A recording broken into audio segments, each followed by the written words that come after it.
All right, well, today I wanted to talk about how I cut off toxic friends that I had in my life in the past. I'll be discussing two different friends that I cut off for my life. When you have toxic friends in your life, this is very detrimental to your mental health. I had an old friend that I'd known since about 10th grade. We'll call him Anthony. He was neighbors with one of my best friends at the time that I had become close with over the years. Back then, I always considered him a good friend, and overall, he seemed like a pretty decent person. Him and I were in a group with about 4 or 5 other people.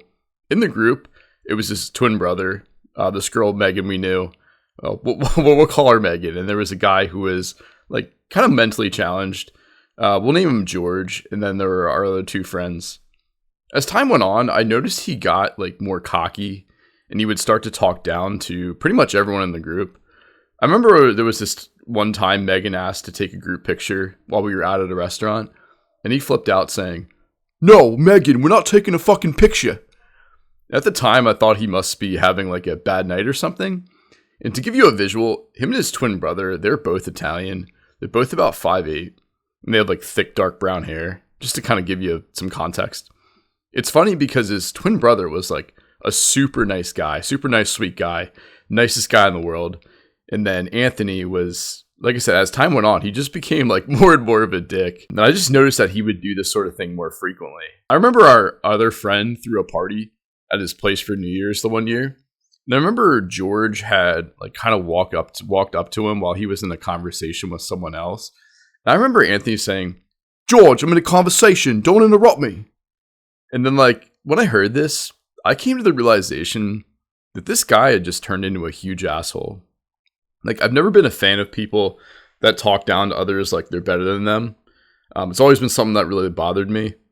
And I didn't see him for about 6 months or so because I was away at my first university that I went to. And I was pretty overweight at this time. And I remember when I got home from college, the one winter break, we had all met up at a restaurant that was close to where we all lived. And I was somewhat excited to see him as it's been 6 months. And when I got there, I was sitting at a table with his twin brother, George, Megan, and other 2 friends. We were sitting at this table for probably about 30 minutes. And I had asked him, "Where's Anthony?" And his twin brother was like, "Yeah, he's over there talking to his coworker by the bar."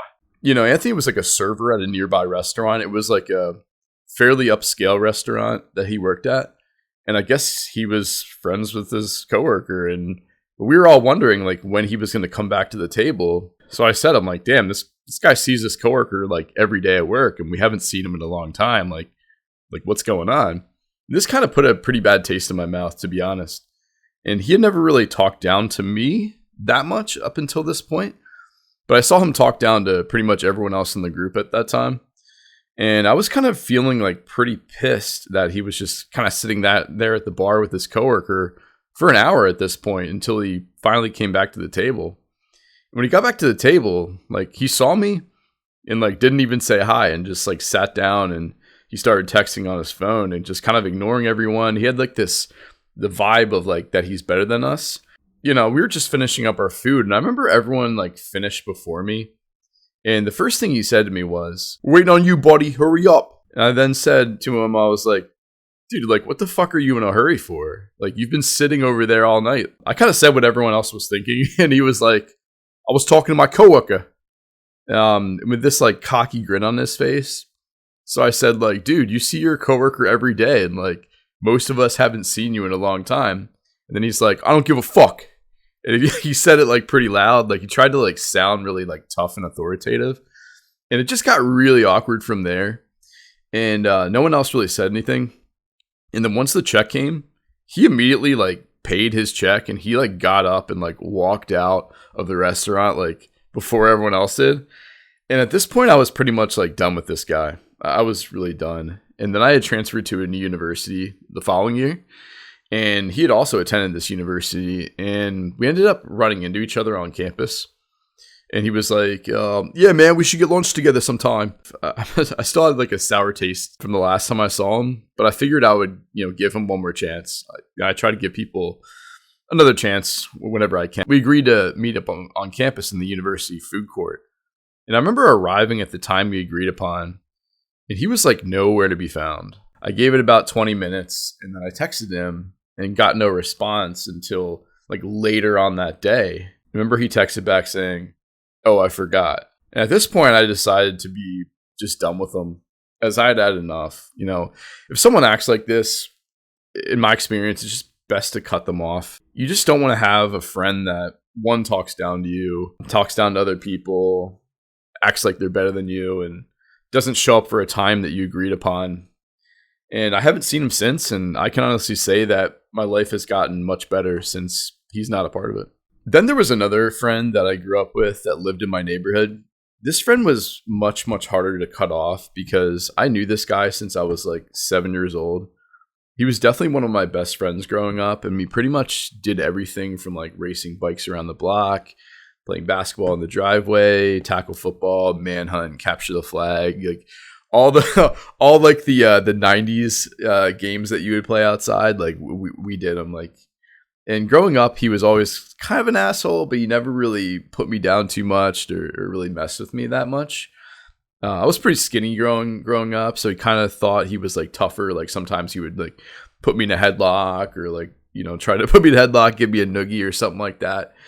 He was always like a little bit bigger than me until I hit my growth spurt. But it wasn't until I gained a bunch of weight and started really going bald that he really started, like the way he treated me like kind of changed, and he started like really insulting me. He would say things like, "Oh, what's up, fatty?" or "What's up, baldy?" And back then, like being fat and bald, it definitely really bothered me. Especially being fat definitely bothered me, but for some reason, like going bald, like really, really bothered me because I guess I kind of thought like, hey, I can lose the weight, but getting my hair back is going to be like, back then, I thought it was going to be impossible. While I started to lose some weight, I remember telling him that I wanted to get my first hair transplant, as I just really hated being bald, especially at that young age.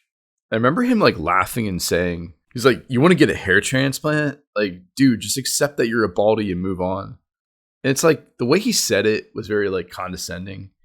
And a few years later, this was probably in like 2018, I told him that I wanted to start a YouTube channel. And I wanted to start a YouTube channel, 5 years ago. And I never did it until the start of this year. And I remember him saying, "Why would you do that? Like, dude, like YouTube, like only like 1 in a million people actually like make any money. You're competing with all these people." Like, and I think I remember saying to him like, well, the reason I want to start the YouTube channel is I want to talk about like my weight loss and like things like that. And I remember he said something to me, like, I can't remember exactly what he said, but he asked like, "Why would people watch you?" He said this with, I think that's what he said. He said something to that effect. And he said it with like this cocky grin on his face. And I still remember it to this day. And I realized like in that moment that this guy like didn't really give a shit about me. And I stayed in contact with him for another year or so. And I just kind of got sick of him. He just wasn't a pleasant person to be around. He was just very negative in general. And like any goal or dream that I had that I would bring up, he would kind of like shoot down or try to like one up you in some way. And the nail in the coffin for me to cut this guy off was back in 2019, I had brought a girlfriend at the time around to his place. I guess he was having some friends over from the neighborhood. And this was like after my second hair transplant that I got in 2017. And he said to me, like, when I walked in with the girl, he's like, "What's up, baldy?" I don't know, it just got awkward. He knew I had 2 hair transplants in the past. And I obviously looked like I had a good head of hair at this point. And I just remember him trying to put me down in like different ways throughout the night, like little subtle jabs. Like I think we were playing poker. I'm a big fan of playing poker. He was kind of criticizing my play and like trying to make me look bad in front of this girl. I just had it with him. I was like, you know what? It's one thing for you to shoot down my dreams. It's one thing for you to like, talk down to me and stuff like that. But it's another thing to like talk down to me when I'm with a girl. You can joke on your guy friends when it's just you two or when you're all in a group. But, when you're with a girl or when your buddy's with a girl, like you don't clown them. You always want to talk them up. You want to be like that kind of a guy when your buddy's with a girl. So, I gave him a call the next day and I told him that like that wasn't cool. And he just didn't take it well.